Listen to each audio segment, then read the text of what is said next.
Aviso: este experimento envolve utilização de corrente elétrica suficiente para matar. Seja cauteloso. O procedimento produz gás hidrogênio, portanto deve ser realizado em uma área muito ventilada e longe de possíveis fontes de ignição. No vídeo anterior, eu ressaltei a importância da utilização de eletrodos inertes durante uma eletrólise para evitar que se degradem e contaminem a solução. Pois bem, no vídeo de hoje iremos tirar vantagem justamente da degradação dos eletrodos de ferro. A eletrólise pode ser utilizada efetivamente para remover camadas profundas de ferrugens sem danificar a peça, como ocorre na maioria dos banhos químicos. Isso é absurdamente fácil de realizar. E requer só um recipiente não metálico, arame de aço comum, eletrodos de ferro, um eletrólito e uma fonte de corrente contínua. O eletrólito é basicamente qualquer coisa que faça a água conduzir corrente elétrica mais facilmente. Eu utilizei uma solução fraca de hidróxido de sódio. Poderia ter sido utilizado bicarbonato ou carbonato de sódio, ou até mesmo cloreto de sódio. Porém, eu definitivamente não recomendo este último, já que é bem provável que o cloro produzido degrade bastante a peça que está sendo limpa. O recipiente pode ser qualquer vasilha não metálica, como um balde, por exemplo. Eu utilizei uma garrafa vazia de 5 litros meramente para podermos observar o processo. Os eletrodos podem ser qualquer pedaço descartável de ferro ou aço. Porém, não utilize ligas exóticas, principalmente as que contenham cromo, como o aço inoxidável, por exemplo. Essas ligas irão desprender compostos de cromo hexavalente, um carcinógeno bastante renomado. Aço estrutural comum, porém, servirá bem ao propósito. Para a corrente contínua existem bastante opções: carregadores de bateria automotiva, a própria bateria automotiva, ou ainda uma pilha de 9 volts. Eu vou utilizar a minha fonte ATX como na outra eletrólise. A peça que eu vou limpar é essa chave que eu achei enterrada. Bem, eu tirei a camada de óxido mais quebradiça com uma lixa, porém, como podem ver, ela ainda está coberta de ferrugem. A montagem é bem simples, basta posicionar os dois eletrodos no recipiente de forma que fiquem com uma boa distância um do outro e em seguida conectá-los com um cabo. É importante lixar o local da conexão antes, já que a ferrugem pode atrapalhar a transmissão de energia. Penduramos a peça que desejamos limpar utilizando um arame de aço. Eu não sei se é possível utilizar arame galvanizado, então fica a seu critério testar.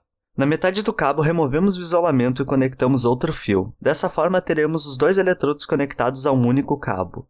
É importante tomar cuidado com os cabos utilizados, certificando-se de que eles aguentam a corrente elétrica utilizada. Lixamos a ponta do arame que segura a peça e conectamos outro fio. Ok, não poderíamos utilizar o próprio cabo para segurar a peça? Bem, até poderíamos, mas o cobre do fio iria participar do processo e bagunçar bastante as coisas. Eu perdi o trecho do vídeo em que mostra as conexões elétricas, porém é bastante simples. Conectamos o cabo que liga os dois eletrodos ao polo positivo da fonte e o fio conectado ao arame no polo negativo. Assim, a nossa peça é o terminal negativo e as duas barras de aço o terminal positivo. Primeiro adicionamos ao recipiente o nosso eletrólito e em seguida a água. O ideal é que o nível da solução esteja levemente acima da peça. Quando adicionamos tudo, basta ligar a fonte e aguardar que a eletrólise faça sua mágica. Ao decorrer da eletrólise vai haver a formação dessa crosta esverdeada nos eletrodos. Isso é majoritariamente hidróxido de ferro. Eventualmente essa camada vai ficar tão espessa que prejudicará a passagem de eletricidade. Para se livrar dela, basta mexer um pouco os eletrodos para desprendê-lo. Por razões óbvias, tenha certeza de desligar a fonte quando for fazer isso. Depois de alguns minutos, a solução já está bastante tingida pela ferrugem. Pouco mais de uma hora depois, vemos uma verdadeira sopa de óxido férrico, que forma essa espuma alaranjada na superfície do recipiente. Ok, após uma noite inteira de eletrólise é assim que o recipiente ficou. Vamos então checar o estado da nossa peça. Bem, como podem ver, ela está coberta com esse precipitado preto. Os eletrodos sofreram bastante corrosão, um deles ficou com esse buraco bem onde entrava em contato com a solução, e a ponta desse aqui afinou até formar essa espécie de agulha. A chave não foi degradada, mas, agora que a camada de ferrugem se foi, podemos ver o estrago que a oxidação causou. Eu usei essa chave no vídeo justamente por ser o objeto mais maltratado que encontrei.